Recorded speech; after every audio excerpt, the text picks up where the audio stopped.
किसी ने क्या खूब कहा है, मायने ये नहीं रखता कि पैसे कितने आए, मायने ये रखता है कि पैसे कहां कहां खर्च हुए। बहुत समय पहले की बात है। चंदनपुर का राजा बड़ा प्रतापी था। दूर दूर तक उसकी समृद्धि की चर्चाएं होती थी। उसके पास सुख सुविधा की हर प्रकार की वस्तु उपलब्ध थी, पर अंदर से उसका मन अशांत रहता था। उसने कई विद्वानों से मिला, यज्ञ करवाए, पंडितों से कारण पूछे, फिर भी राजा का दुख दूर नहीं हुआ।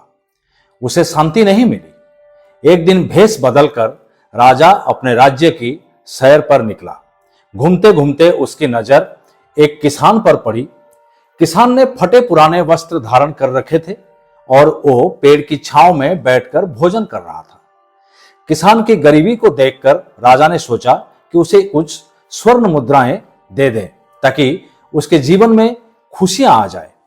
राजा किसान के पास जाकर कहा, मैं इधर से जा रहा था, मुझे ये 4 स्वर्ण मुद्राएं आपके खेत से मिली। क्योंकि ये खेत तुम्हारा है, इसीलिए ये मुद्राएं तुम ही रख लो। किसान ने कहा, नाना भाई, ये मुद्राएं मेरी नहीं है, इसे आप ही रखें या फिर किसी और को दे दें, मुझे इनकी कोई आवश्यकता नहीं। किसान की ये बात सुनकर और इस प्रकार की प्रतिक्रिया देखकर राजा को बड़ी अजीब लगी। वो बोला, धन की आवश्यकता किसे नहीं होती, आप धन को मना कैसे कर सकते हैं?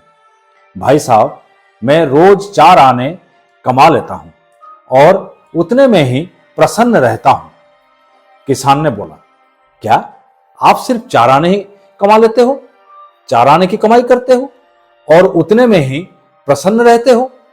यह कैसे संभव है? राजा ने पूछा। भाई साहब, किसान ने बोला, प्रसन्नता तो बात पर निर्भर नहीं करती कि आप कितना कमाते हैं या आपके पास कितना धन है। प्रसन्नता इस बात पर निर्भर करती है कि आप उस धन को कैसे खर्च करते हैं।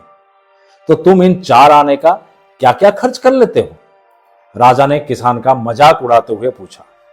किसान ने कहा, इन 4 आनों में से एक में कुएं में डाल देता हूं, दूसरे से कर्ज चुका देता हूं, तीसरा उधार में दे देता हूं और चौथा मिट्टी में गाड़ देता हूं। राजा सोचने लगा।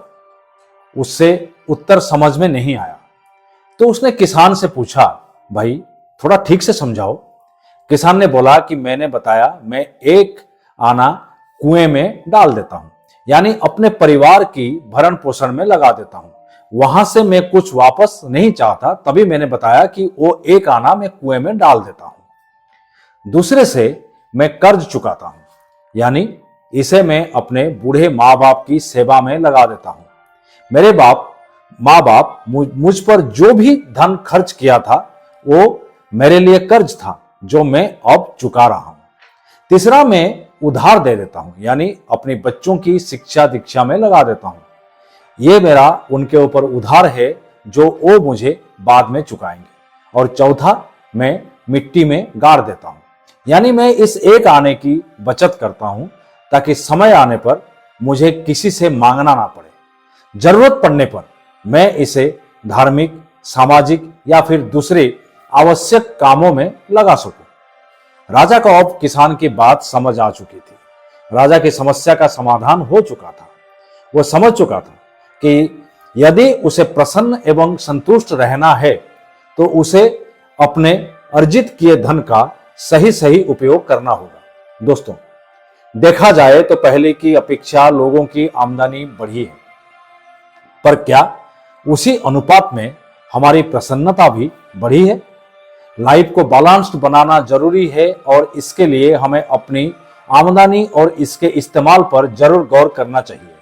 नहीं तो भले हम लाखों रुपए कमा लें, पर फिर भी प्रसन्न एवं संतुष्ट नहीं रह पाएंगे। दोस्तों, हमेशा याद रखें, आप जैसा कोई नहीं, आप किसी से कम नहीं। अगर खुद पर है भरोसा तो जरूर पूरी होगी मन की आशा। फिर एक नई कहानी लेकर आपके समक्ष उपस्थित रहूंगा। तब तक के लिए स्वस्थ रहें, मस्त रहें। धन्यवाद।